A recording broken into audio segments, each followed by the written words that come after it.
Hello UPSC aspirants, और कैसे हैं आप सब।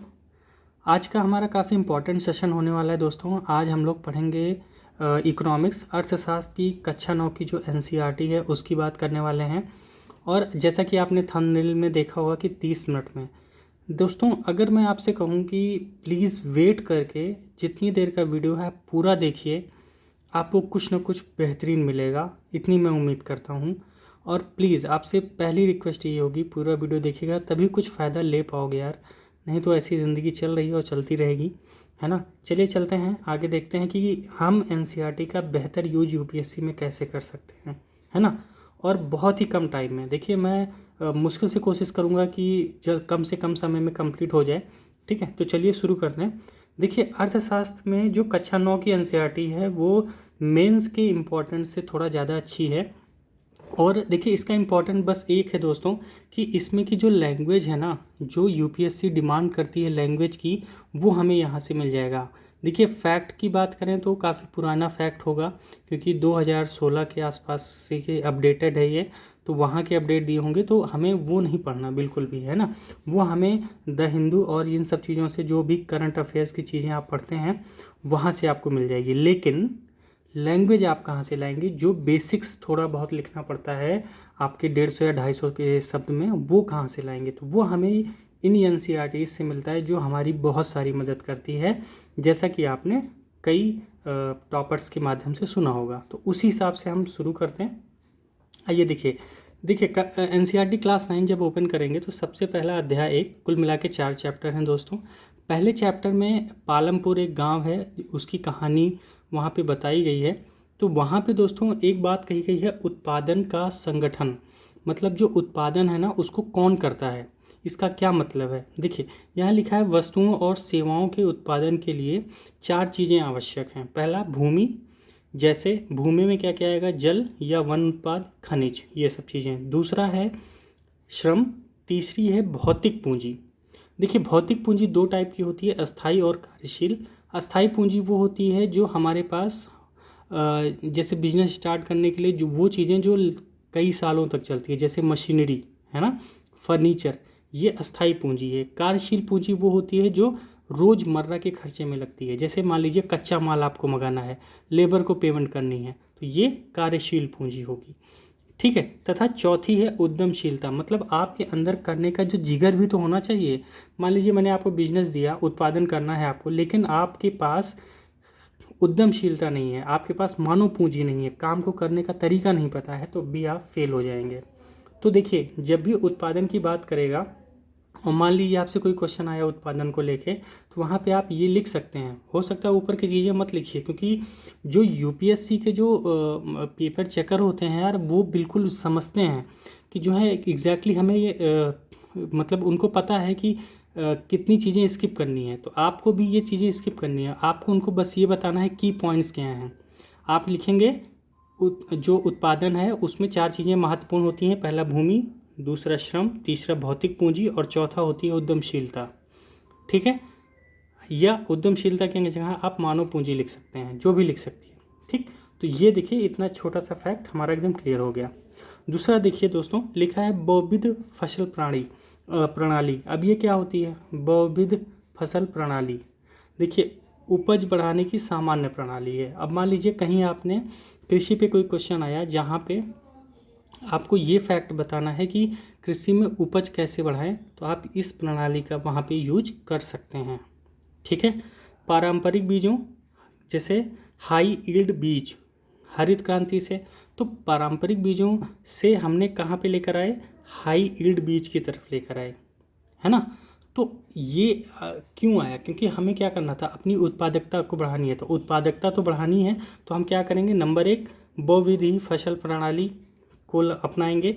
जो हमारी पारंपरिक बीजें हैं उसको हटा के हम किस तरफ आएंगे, जो हाई यील्ड जो बीज हैं, जिसे हम हरित क्रांति के बाद यूज करना शुरू किए हैं, तो यहाँ पे आ सकते हैं। तीसरी बातें दोस्तों, आधुनिक कृषि की तरफ हमें आगे बढ़ना पड़ेगा, जिसमें नलकूप, HV HYV, मतलब यही हाई यील्ड जो बीज हैं उनकी बात हो रही है, रासायनिक उर्वरकों तथा कीटनाशकों का प्रयोग तथा आधुनिक मशीनों का प्रयोग, ये हो जाएगा हमारी आधुनिक कृषि।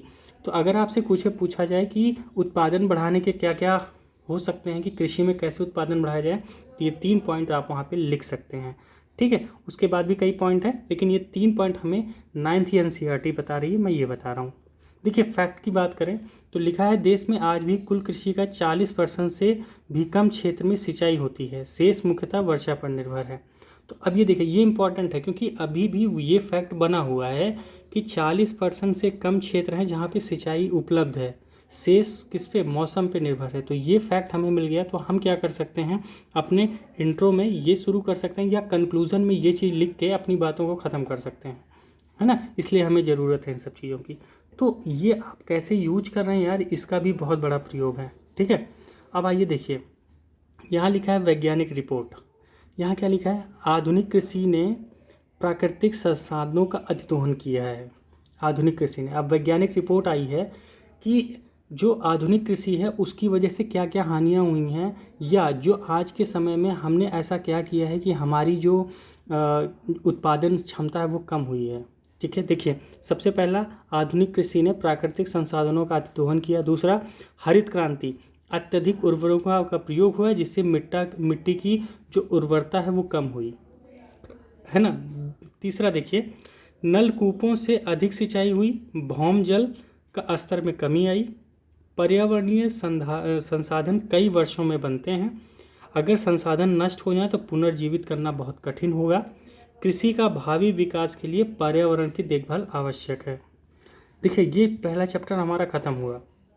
इसमें 2 बातें थी, पहला उत्पादन कैसे बढ़ाया जाए, और दूसरा कि जो हमारा आज की प्रणाली है उससे क्या क्या हमें नुकसान हुआ है। ठीक है, अब ये बताइए, ये चीज़ें आपको कहाँ मिलेगी, है ना, कहीं नहीं मिलने वाली दोस्त। कौन सी किताब पढ़ोगे यार, एनसीईआरटी ही पढ़ना पड़ेगा कि वैज्ञानिक रिपोर्टों में ये मतलब रिपोर्टों में ये बातें आ रही हैं, तो आप फटाक से लिख देंगे। अब देखिए, मैं एक बात बताना चाहूँगा कि आप एनसीईआरटी पढ़ेंगे कैसे। आप सबसे पहले कक्षा 9 की एनसीईआरटी ओपन कीजिएगा। अगर आपने किताब नहीं लिया है तो मत खरीदिए, चुपचाप एक ऐप डाउनलोड कर लीजिए, आपको मिल जाएगा, है ना। उस ऐप पे जाइए, कक्षा 9, उसको आप डाउनलोड कर लीजिए। चैप्टर 1 ओपन कीजिए और कुल मिला के 10-12 पेजेस हैं, मुश्किल से 10 मिनट लगेगा, एक बार पढ़ लीजिए। उसके बाद ये चीज़ें आपको ना ऐसा लगेगा यार हाँ सच में सिर्फ यही चीज़ें हैं जो उसमें जानने लगा, और सब तो सिर्फ कहानियाँ लिखी हैं, है ना। अब देखो, इसको मैंने अपने अकॉर्डिंग बनाया, लेकिन जब आप एक बार उसको पढ़ के आएंगे ना तो फिर ये चीज़ें आपके एकदम काम में आ जाएंगी दोस्त। इतना कर लो, ठीक है। अब ये देखिए, आधे पन्ने में पहला चैप्टर ख़त्म। हमने क्या पढ़ा, उत्पादन क्या होता है, उसमें बढ़ा कैसे सकते हैं, और आज की जो आधुनिक कृषि है उसमें उसके अतिदोहन से क्या क्या समस्याएं पैदा हुई हैं, वैज्ञानिक रिपोर्ट कहती है। बस आपको भी यही उत्तर में मेंस में यही लिख के आना है, ठीक है। चलिए, अध्याय 2, इसमें लिखा गया है संसाधन के रूप में लोग, इसका मतलब हुआ मानव पूंजी। अगर इसकी बात करें तो देखिए इसमें क्या है, मानव पूंजी का निर्माण, ठीक है, कैसे किया जा सकता है ना। अगर संसाधन के रूप में अगर लोगों का प्रयोग कर रहे हैं तो मानव पूंजी का निर्माण हम कैसे कर सकते हैं। पहला, आधुनिक प्रौद्योगिकी का प्रयोग करके और वैज्ञानिक अनुसंधान में निवेश करके, कि लोगों को कैसे शिक्षित किया जाए, नई नई चीज़ें कैसे लाई जाए, डॉक्टर इंजीनियर को और बेहतर कैसे बनाया जाए, इसका हम उपयोग करके, ठीक है। दूसरा, शिक्षा में निवेश किया जाए, उच्च शिक्षा और कौशल का निर्माण किया जाए, ठीक है। तीसरा, प्रशिक्षण देकर, प्रधानमंत्री कौशल विकास योजना, अब ये मैंने अपनी तरफ से लिखा है, ठीक है, तो प्रशिक्षण देकर आप कर सकते हैं। चौथा, स्वास्थ्य सेवा में निवेश करिए, क्योंकि स्वास्थ्य सेवाएं जितना बेहतर होंगी उतना लोगों में क्या होगा, लोग में उतनी बीमारियां कम होंगी, जब बीमारियां कम होंगी तो लोग काम बेहतर कर पाएंगे, ठीक। उसके बाद खाद्य सुरक्षा, बेहतर भोजन से कुपोषण से बचाव किया जाए, क्योंकि हम जानते हैं जो हमारा गरीब तबका है या जो बहुत सारी जनसंख्या ऐसी है जो कुपोषण से ग्रस्त है, उनको बेहतर भोजन नहीं मिल पा रहा है।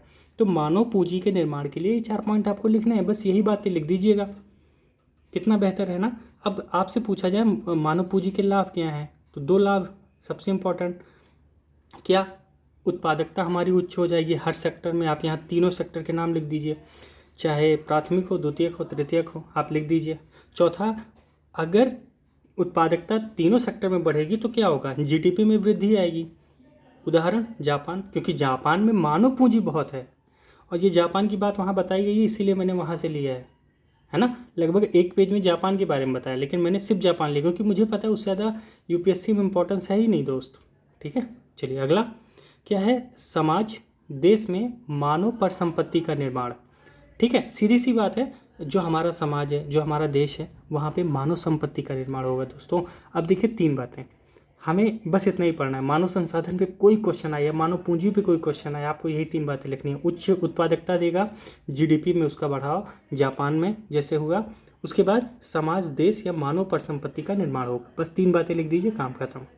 ठीक है, अगला क्या लिखा है सबसे नीचे, मानव पूंजी अन्य संसाधनों जैसे भूमि और भौतिक पूंजी से श्रेष्ठ है। ठीक है, श्रेष्ठ है क्योंकि मानव संसाधन भूमि और पूंजी का प्रयोग कर सकता है, वे अपने आप उपयोगी नहीं बन सकती। इसका क्या मतलब है, अब देखिए अंत में आप ये क्या लिख सकते हैं कि मानव पूंजी क्यों आवश्यक है। इसलिए आवश्यक है क्योंकि मानव पूंजी जो होती है, जो हमारी भौतिक पूंजी है, जैसे भूमि, मिनरल्स, ठीक है, जितनी भी चीज़ें हमें मिलती हैं भूमि से, उनसे श्रेष्ठ है मानव पूंजी। अब आप कहोगे ऐसा कैसे हो सकता है, इसलिए क्योंकि अगर मिनरल्स ज़मीन में पड़े हैं तो उनका उपयोग वो कैसे जानेंगे, वो तो हम जान पाएंगे ना। अगर मैं एक बेहतर इंजीनियर बन जाऊंगा या मैं एक बेहतर साइंटिस्ट बन जाऊंगा, तब मैं जान पाऊंगा उन मिनरल्स को हम मानव कल्याण में कैसे उपयोग ला सकते हैं। इसीलिए मानव संसाधन भूमि और पूंजी का उपयोग कर सकता है, लेकिन वे अपने आप उपयोगी नहीं बन सकते हैं। इसीलिए जो मानव पूंजी है दोस्तों, वो क्या है, सबसे बेस्ट है, मतलब वो श्रेष्ठ है। अब ये लैंग्वेज आपने लिख दी ना, तो एग्जामिनर समझ जाएगा कि आपने बहुत अच्छे से, जो आपका बेसिक है ना, वो बहुत अच्छा डेवलप है। इसीलिए एनसीईआरटी ज़रूरी है दोस्तों, बस और कुछ नहीं। और एनसीईआरटी यूज करना सबसे इम्पॉर्टेंट है, नहीं तो विश्वास करिए पढ़ते रहिए, एनसीईआरटी मिलना कुछ नहीं है। ठीक है, चलिए अगली बात करेंगे आगे। तो यहाँ पे जनसंख्या की गुणवत्ता के बारे में। ठीक है, आइए देखिए जनसंख्या की गुणवत्ता, जिसमें क्या होगा, साक्षर दर और जीवन प्रत्याशा से निरूपित व्यक्तियों के स्वास्थ्य और देश के लोगों द्वारा प्राप्त कौशल निर्माण पर निर्भर होता है। अब देखिए यहाँ पे ये लैंग्वेज आप देखो कितनी प्यारी है यार, कि जो जनसंख्या की गुणवत्ता है वो 2 ही चीज़ों में मेन इंपॉर्टेंट होता है। पहला क्या है, साक्षरता, जो साक्षरता दर है, मतलब लोग कितने पढ़े लिखे हैं। दूसरा जीवन प्रत्याशा, उनके जीवन जिंदगी की कितना जिंदा दिली है ना, कि वो जीवन जो जी रहे हैं उसमें उन्होंने कितना अपने आप को विकसित किया है, उनका रहन सहन कैसा है। तो जीवन प्रत्याशा उनकी कितनी है, उससे निरूपित व्यक्तियों के स्वास्थ्य और देश के लोग जो हैं उनके द्वारा प्राप्त कौशल का निर्माण, इस पे जनसंख्या की गुणवत्ता निर्भर करती है। अगर मान लीजिए किसी देश की साक्षरता दर कम है या वहाँ की जीवन प्रत्याशा जो है वो कम है, स्वास्थ्य जो सार्वजनिक सुविधाएं हैं वो बेहतर नहीं है, कौशल निर्माण उतना बेहतर नहीं है, तो आपको लगता है कि वो कभी भी उतना ग्रो कर पाएगा, नहीं कर पाएगा। वो कहीं ना कहीं क्या होगा, आप जानते हैं, जाके हालात देख लीजिए साउथ अफ्रीका के या अफ्रीकन कंट्रीज़ के, वहाँ पे हालात बहुत ख़राब है। रीज़न क्या है कि वहाँ पे कौशल नहीं है, वहाँ पे साक्षरता नहीं है, जीवन प्रत्याशा नहीं है, स्वास्थ्य की सुविधाएँ बहुत ख़राब है, इस वजह से, है ना। तो ये एक देश के निर्माण भूख, मतलब जनसंख्या की गुणवत्ता को बढ़ाने के ये 4 साधन हैं। मेन 2 हैं, साक्षरता दर और जीवन प्रत्याशा, उसके स्वास्थ्य और देश के लोगों का कौशल। ठीक है, इनके निर्माण पर जीवन की जो जनसंख्या की गुणवत्ता होती है वो निर्भर रखती है। एकदम क्लियर। आगे देखिए, जनसंख्या की गुणवत्ता अंततः देश की समृद्धि दर को निर्धारित करती है। साक्षर और स्वास्थ्यता, जो स्वास्थ्य है वो जनसंख्या की परिसंपत्तियाँ होती हैं। अब देखिए आप जब ये लैंग्वेज आप लिखेंगे ना, तो आपको ये पता चलेगा, यूपीएससी जो पेपर चेक कर रहा है वो ये जानेगा कि आपको यार कितनी गहरी समझ है किसी चीज़ को, कि जनसंख्या की जो गुणवत्ता है वो अंततः देश की समृद्धि दर, मतलब देश कितना विकास करेगा, देश में कितना अर्थव्यवस्था बढ़ेगी, उस पर निर्भर रखती है, सीधी सी बात है। और साक्षरता तथा स्वास्थ्य, ये जनसंख्या की क्या है, परिसंपत्तियाँ। अगर आप लोग साक्षर हैं, मान लीजिए आप पढ़ के एक आईएएस बन गए, है ना, कोई व्यक्ति स्वस्थ जनसंख्या और आप क्या हैं, हिष्ट पुष्ट हैं, तो आप उस देश की क्या है, परिसंपत्ति हैं, बिल्कुल हैं कि नहीं। तभी तो आप देश के बहुत सारे लोगों को क्या कर पाएंगे, बेहतर रोजगार दे पाएंगे, बेहतर कार्यशील पूंजी के रूप में कन्वर्ट कर पाएंगे।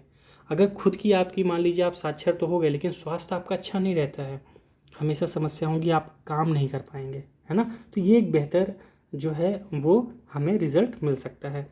देखिए अगली बात है, ये स्टार है, इसको क्या कैसे समझना। देखिए ऐतिहासिक और सांस्कृतिक कारणों से परिवार में महिलाओं और पुरुषों के बीच श्रम का विभाजन होता है।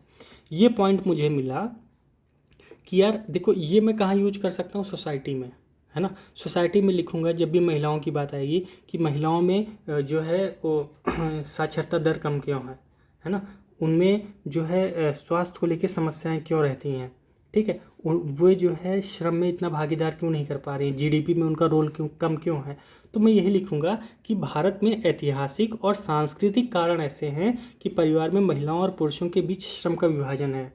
महिलाएं काम अलग करती हैं, पुरुष अलग करते हैं, ठीक है। इस वजह से एक समस्या ये बनी हुई है। आप ये कंक्लूजन में बहुत बढ़िया से लिख सकते हैं। अब देखिए अगली बात, शिक्षा। शिक्षा, अब मान लीजिए शिक्षा पे कोई सवाल आया आपके पास, तो आप क्या लिखेंगे। आपके पास कुछ ऐसा वर्ड हो जो लिखते ही मतलब दूसरा पढ़े ना तो उसकी आंख में चमक आ जाए। जैसे शिक्षा क्या करेगी, नए क्षितिज खोलेगी, मतलब नए दरवाजे खोलेगी। दूसरा, नई आकांक्षाएं देगी, जीवन के मूल्य विकसित करेगी, न केवल सफल बल्कि समाज में विकास करेगी, राष्ट्रीय आय और सांस्कृतिक समृद्धि में वृद्धि करेगी, प्रशासन की कार्यक्षमता बढ़ाएगी। अब आप देखिए ना, ये जो लैंग्वेज मिल रही है दोस्तों, ये कहाँ से मिल रही है मुझे, एनसीईआरटी से। अब मुझे शिक्षा पे मान लीजिए मुझे कोई पॉइंट ऐसे में नोट डाउन करना है ना, मैंने ऐसे लिखना शुरू किया और मुझे लग रहा है कि यार ये टॉपिक शिक्षा से कहीं ना कहीं जुड़ सकता है, तो मैं क्या करूँगा, उसी से कनेक्ट करूँगा। अगर इसमें शिक्षा को जोड़ दिया जाए तो नई दरवाजे खुल सकते हैं, नई आकांक्षाएं मिल सकती हैं, जीवन के मूल्य विकसित किया जा सकता है, ना केवल समाज बल्कि ना केवल सकल मतलब एक, है ना, कोई इकलौता व्यक्ति, ना केवल एक बल्कि समाज जो है उसको विकास किया जा सकता है, राष्ट्रीय आय में और सांस्कृतिक समृद्धि में वृद्धि की जा सकती है, प्रशासन की कार्य क्षमता। हो सके तो आप सबसे पहले ये लिख देना, क्योंकि हम प्रशासन आगे चल के संभालेंगे, तो अगर शिक्षा बेहतर हुई तो उसकी कार्य क्षमता बढ़ेगी, है ना। ये होता है यार एनसीईआरटी, है ना। ये दूसरा चैप्टर हमारा खत्म हुआ, यही इतना इंपॉर्टेंट है, विश्वास करिए आप, ठीक है। और इसको आप ना एक बार जब उसको पढ़ेंगे उसके बाद ये पीडीएफ मैं आपको टेलीग्राम पे भेज दूंगा। आप सभी लोग टेलीग्राम ज्वाइन कर लीजिए, डिस्क्रिप्शन बॉक्स में दिया है, या फिर चैनल का जो नाम है ना यही आप जाके टेलीग्राम के सर्च करेंगे आपको मिल जाएगा, ठीक है। ज्वाइन कर लीजिए, ये पीडीएफ आपको वहीं मिल जाएगी दोस्तों। अगला देखिए चैप्टर नंबर 3। चैप्टर नंबर 3 में कुछ नहीं था, सिर्फ कहानी थी, निर्धनता एक चुनौती है। तो निर्धनता के बारे में वहाँ कई कहानियाँ थी।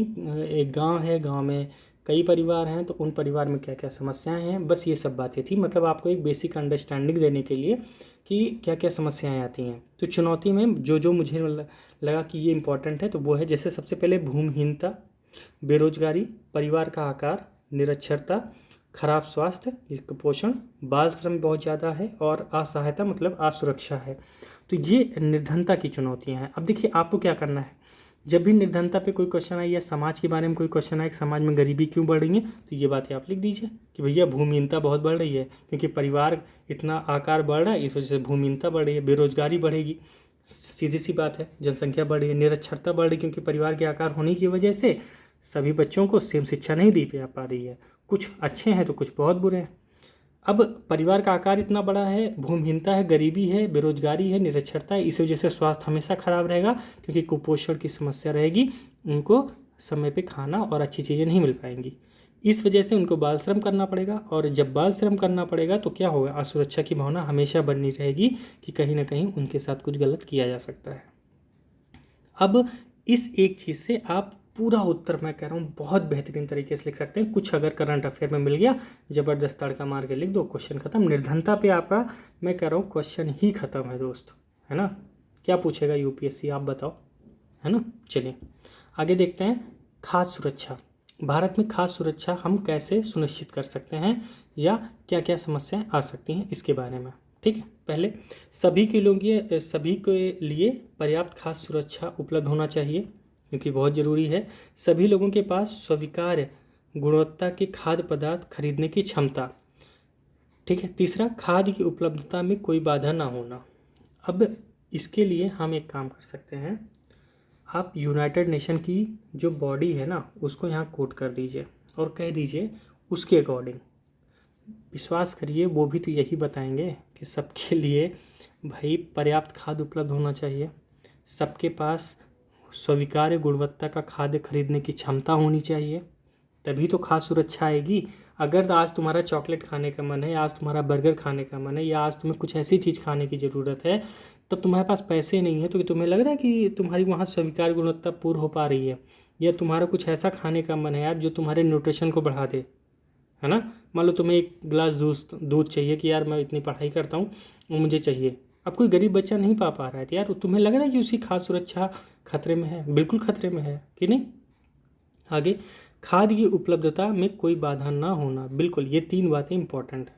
ठीक, तो आप यूनाइटेड नेशन की कोई बॉडी जो आप उससे रिलेट कर सकते हैं। ठीक है, चलिए अगला है दोस्तों, खाद्य सुरक्षा क्यों क्यों इम्पोर्टेंट है। पहला, देश में गरीबी रेखा नीचे है, लगभग 22% लोग भारत में अभी भी गरीब रेखा के नीचे रह रहे हैं, इसीलिए भारत में खाद्य सुरक्षा जरूरत है। क्यों? मैंने ऊपर क्या पढ़ा, अभी हमने क्या पढ़ा कि हमारी जो जनसंख्या है उसकी गुणवत्ता होनी चाहिए, अगर गुणवत्ता नहीं रहेगी तो उत्पादन में कमी आएगी, ठीक, समृद्धि में दर में कमी आएगी, पर संपत्तियाँ नहीं बन पाएंगी। तो अगर 22% लोग किसी देश के ऐसी हाल में हैं जिनको क्या मिल रहा है, सुरक्षा नहीं मिल रही है, तो क्या होगा, क्या देश ग्रो कर पाएगा? नहीं कर पाएगा, इसीलिए ज़रूरी है। अगला, जैसे बाढ़ आई, भूकंप आया, सुनामी आई आदि से फसल खराब हो जाती है, राष्ट्रीय आपदा आ जाती है, इसलिए भी खाद्य सुरक्षा जरूरी है। मान लीजिए पूर्वी इलाकों में या हिमालयी इलाकों में या पश्चिमी घाट में या किसी स्टेट में यार बाढ़ आ गई, भूकंप आ गया या कहीं सुनामी आ गई तटीय क्षेत्रों में, तो वहाँ पे तो फसल बर्बाद हो जाएगी, तो वहाँ पे जो लाखों लोग हैं यार उनको कैसे खाना खिलाया जाएगा। तो भारत सरकार क्या करेगी, बफर स्टॉक बना के रखेगी, है ना। तो वो क्या करेगी, ये जरूरी है राष्ट्रीय आपदा दें, तभी तो खाद्य सुरक्षा मानी जाएगी। उस समय उन लोग को हम खाना पैकेट आराम से प्रोवाइड कर सकें, उनका पेट भर सकें, जैसे कोविड काल में आपने हुआ, तो यहाँ एग्जाम्पल आप दे सकते हैं, बहुत बड़ा हाल में कोविड। ठीक है, अगला दोस्तों, अकाल से प्रभावित जितने क्षेत्र हैं, क्योंकि हो सकता है कोई छोटा क्षेत्र हो या बड़ा क्षेत्र हो, जैसे आप जानते हैं कि जो हमारा ये क्या कहते हैं इसको, पश्चिमी घाट का जो पूर्वी एरिया है वो हमेशा वृष्टि छाया क्षेत्र है। वृष्टि छाया क्षेत्र का मतलब जो जहाँ पे बारिश का पानी नहीं पहुँच पाता, तो वहाँ हमेशा अकाल के समस्याएं बनी रहती हैं, तो वहाँ पे क्या करना होगा, खाद्य सुरक्षा हमें पहुँचानी जरूरी है ना। अगला, निर्धनता रेखा से ऊपर लोगों को भी खाद्य सुरक्षा हो सकती है। कैसे नहीं कह सकते हो, नहीं हो सकती है भाई, सीधी सी बात है। मान लो वहाँ अकाल आ गया तो आपका जो राशन है वो कितने दिन चलेगा, है ना। तो जो उससे ऊपर है उनको भी आ सकता है। तो खाद्य सुरक्षा इसीलिए इम्पोर्टेंट है कि कभी भी किसी के साथ भी घटनाएं घट सकती हैं, इसीलिए हमें ज़रूरी है कि हम ऐसा बना के रखें। अब ये देखिए कक्षा 9 की एनसीईआरटी बता रही है ना, मतलब 9 में आप इतने समझदार होना जरूरी था। आइए देखें, भारत में खाद्य सुरक्षा क्या। भारतीय खाद्य निगम बफर स्टॉक बनाता है। दूसरा, न्यूनतम समर्थित मूल्य फसलों के उत्पादन में प्रोत्साहित करता है। सार्वजनिक वितरण प्रणाली, इससे भी हम खाद्य सुरक्षा को दूर कर सकते हैं। एकीकृत बाल विकास योजना जैसे मिड डे मील, इससे भी हम लोग क्या कर रहे हैं, पोषण कोशिश कर रहे हैं देने की। आगे, गरीबी उन्मूलन कार्यक्रम जैसे रोजगार आदि, या आप यहाँ पे पीएम की स्वनिधि योजना हो गई, या कई योजनाएं हैं, आप उसको यहाँ पे जोड़ के लिख सकते हैं जब भी आप आंसर राइटिंग करिए। बिल्कुल करिएगा, योजनाएं तो बिल्कुल जोड़िएगा। ठीक है, आगे, सहकारी समितियाँ और गैर सरकारी संगठन की भूमिका, इससे क्या होगा, भारत में जो खाद्य सुरक्षा है वो कहीं ना कहीं दूर की जा सकती है। तो पहला, बफर स्टॉक बना के न्यूनतम समर्थित मूल्य, ये एनसीईआरटी में लिखा है दोस्त, मैं अलग से नहीं लिखा हूँ, ठीक है, ये पूरा एनसीईआरटी है ना। न्यूनतम समर्थित मूल्य, फसलों के उत्पादन में प्रोत्साहन देके, सार्वजनिक वितरण प्रणाली है जिसे हम पीडीएस सिस्टम कहते हैं, पब्लिक डिस्ट्रीब्यूशन सिस्टम, उसको बेहतर करके, एकीकृत बाल विकास योजना जैसे आप जानते होंगे आंगनवाड़ी हो गया, ठीक है, और भी जितने स्कूल में मिड डे मील वगैरह चलते हैं, ये सब गरीबी उन्मूलन कार्यक्रम चला के, जैसे पीएम दक्ष योजना है, ठीक है, और भी यार जैसे पीएम गरीब कल्याण अन्न की योजनाएं हैं, आप देख लीजिएगा यार, अभी नहीं रिकॉल कर पा रहा मैं। ठीक है, आगे है सहकारी समितियां और गैर सरकारी संगठन की भूमिका। ठीक है, ये दोनों मैंने ग्रीन में इसलिए लिख कर दिए क्योंकि ये ध्यान में नहीं रहते हैं, तो आप इनको ध्यान में रख सकते हैं। ठीक, तो ये था चैप्टर नंबर 4, भारत में खाद्य सुरक्षा। तो दोस्तों ये कुल मिला के हमारी एनसीईआरटी हुई ख़त्म। अब आपको कैसा लगा कमेंट बॉक्स में बताइएगा, और अगर बेहतर लगा है तो प्लीज़ चैनल को सब्सक्राइब कर लीजिए और लाइक कीजिए, ठीक है। नेक्स्ट वीडियो दोस्तों हम 12th NCERT लेकर आएंगे, जिसको भी हम कोशिश करेंगे कि 1 घंटे में पूरी NCERT कंप्लीट हो जाए। आप सभी का बहुत बहुत धन्यवाद दोस्तों, और प्लीज़ टेलीग्राम चैनल ज़रूर ज्वाइन कर लीजिएगा, जिससे आपको PDF वहाँ पे मिल जाए, और चैनल शेयर कर लीजिएगा। Thank you.